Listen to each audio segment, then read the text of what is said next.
За өдрийн мэнд хүргье. Хүнсний тухай хуулийн энэ асуудлыг бол угаасаа дэмжихээс өөр арга байхгүй. Яг одоо энэ манай Монгол улсад монгол хүний эрүүл мэнд бол ялангуяа хүнсний аюулгүй байдал баталгаажсан хүнсний асуудлаас болж монгол хүний эрүүл мэнд, амь нас хамгийн их одоо далд дээсэн дөрүүн дээр байгаа. Хавдрын бүх эмнэлгүүд энэ ер нь одоо манай Монголын бүх эмнэлгүүд өвчтнөр дүүрэн байгаа энэ хүнсний аюулгүй байдалтай маш холбоотой. За тэгээ ийм чухал хууль хэлэлцэж яхад энэ арчилсан нам одоо сөрөг хүчний ажлыг ер нь ингээл хурал хаяал ингээл хурлаас завсарлага аваад энэ бол ерөөсөө ингэж сөрөг хүчний ажлыг хийхгүй. Тийм л юм ба сөрөг хүчин хийх гээд байгаа юм бол өнгөрсөн 25 оны төсвийг мүлжихдээ арчилсан намын гишүүд яаж мүлжлөө? Өөрсөндөө ашигтай байхаар юмыг яаж тал талаас нь судалж мүлждэг вүлээ? Яаж унгаах гэж мүлждэг вүлээ? Тэр шиг судлаад орж ирээд ингээд төрөл бүрийн асуудлуудыг тавиад ингээд мэтгэлцээд ингээд энэ хуулийг унгааж болно штэ. Гэтэл зүгээр ингээд хаяа явахдаа яаж юм манай Монголын ард түмэн мэдэж авах. Энэ улсын хуралд ер нь энэ зарим гишүүд нь ямар сэтгэлтэй, ямар их ашигтай ажиллаад байгааг мэдэж авах хэрэгтэй. Эцэндээ орсон юм чинь гарцгоё гэж гарч байгаа. Арчсан намын дарга нь за ингээд би бол гарлаа. Та нар эндээ үйлдвэл тэ өөрсдөө мэдэрээ гэж одоо гişүүдээ дарамтлаад гарч ингэж чи энэ одоо юу гэсэн үг вэ? Энэ хүмүүс хоорондоо улс төрчиж болно. Гэхдээ Монголын ард түмний тулгамдсан асуудал, Монгол төрийн ажил зогсолтгүй явж явах ёстой. Өнөө мөдгөө төрөгч төгчөөд одоо ингэ бэлцээтлээ хавгнаад энэ сууж байгаа хүн ч гэсэн байна. Яагаад энэ хуралдалд суухаагүй бол яах гэж энэ улсын хурал өчнөө үнэний арьс нөмөрж, өчнөө уран яруу донгодож, өчнөө олон тэр бумыг зарлагдаж гарч ирдэм бэ энэ хүмүүс? Одоо энэ манай энэ Баянбаажаа баяр цогт тэргүүтэй улсын хурлын гишүүд өнгөрсөн жил яаж энэ төсвийг мүлжиж Монголын хүүхдүүдийн нийт өсвөр насны хүүхдүүдийн 18 тэрбум төгрөгийг ямар их мөнгө хийж гасалж ирсэн хүмүүс энэ жил болохоор 1.3 их 80 төгрөгийг ёстой 1.3 их 80 төгрөгийн алдагдaltaй төсвийг ёстой боломжийн төсөв орж ирлээ шүү дээ гэдэг ингээ өхөөрдөө сууж байна. Гайхаад байна. Ямар үед нь 18 тэрбум төгрөг хүүхдүүдэд зарцуулахад асар их мөнгө болоод ямар үед нь 1.3 их 80-ийн алдагдал бүр өхөөрдөд хайрламаар ийм дүн болчиход байгаа юм бэ гэдэг би бүр гайхаад байна.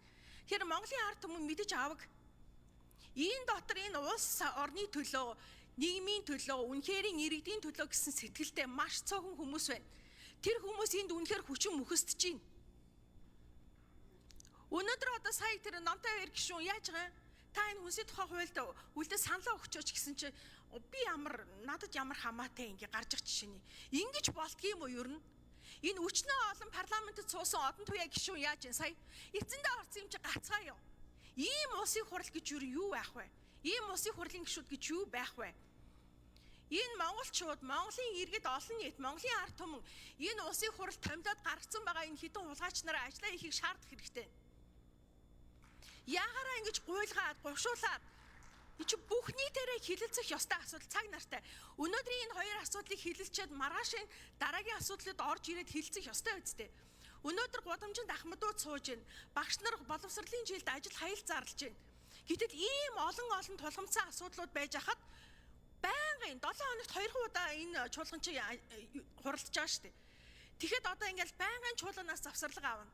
Асуудлаас судлаач, нөгөө мүлждэг, нөгөө түүдэг, нөгөө сайхан судалдаг, мундаг боловсралтай Баянбаажаа нар нь хайццээ.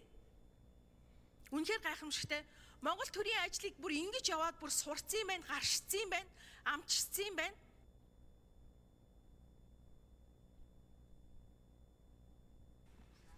За Нарантуя Нара гишүүн үг хэллээ.